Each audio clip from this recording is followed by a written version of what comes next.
Ja, und dann nach dieser China, dann haben wir während der Saison den Vertrag mit Belgorod aufgelöst. Und danach nach China bin ich dann nach Novosibirsk gegangen, zurück nach Russland für ein halbes Jahr, weil ähm, da habe ich glaube, das erste Mal in meiner ganzen Karriere einen Konflikt gehabt mit einem Trainer, und wir uns nicht einigen konnten über meinen Spielstil. Er wollte meine ganze Spielweise ändern. Und ich bin ein sehr geduldiger Mensch. Also mein Trainer ist mein Boss. Ich versuche wirklich alles zu machen, was der Trainer sagt, weil er ist mein Boss, wie gesagt. Das ist sein Job. Aber es gibt eine bestimmte Grenze, da war ich auch nicht mehr der Jüngste. Also ich war da über 30 und so weiter. Also das muss man nicht plötzlich sagen, dass ich zu emotional bin, und ich sollte nicht auf dem Spielfeld so emotional sein, sondern ich soll ruhig sein, weil ich alt geworden bin.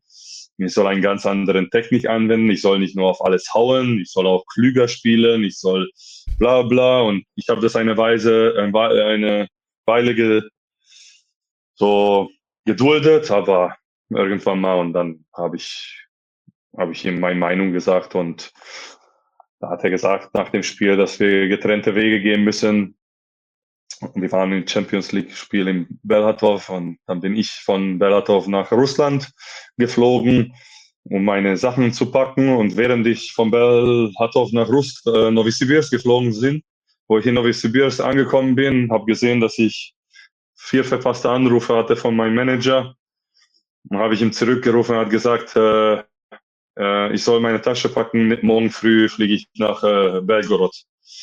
Belgorod hat meinen Vertrag übernommen, und ja, bin angekommen, wurde wie gesagt, wie ich nie weggegangen wäre, mitten in der Nacht, 3 Uhr morgens, von Hunderte von Fans willkommen gehießen. Die haben sich so gefreut, wieder mich zu sehen, und wie gesagt, es wird für immer mich eine Familie bleiben und wird immer so ein kleines Zuhause für mich bleiben.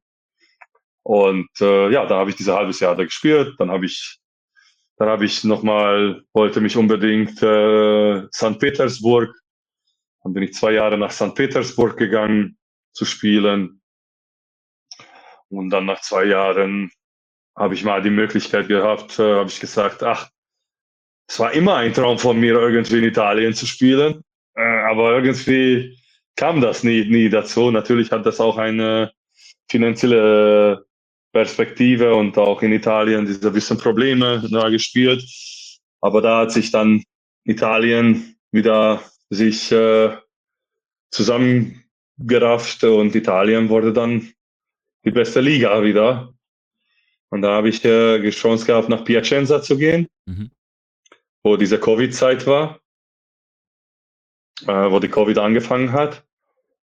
Also ich möchte nichts Böses sagen, aber diese eine Jahr möchte ich wirklich aus meinem Gedächtnis ausradieren. Das war mein schlimmste Jahr in meiner Karriere.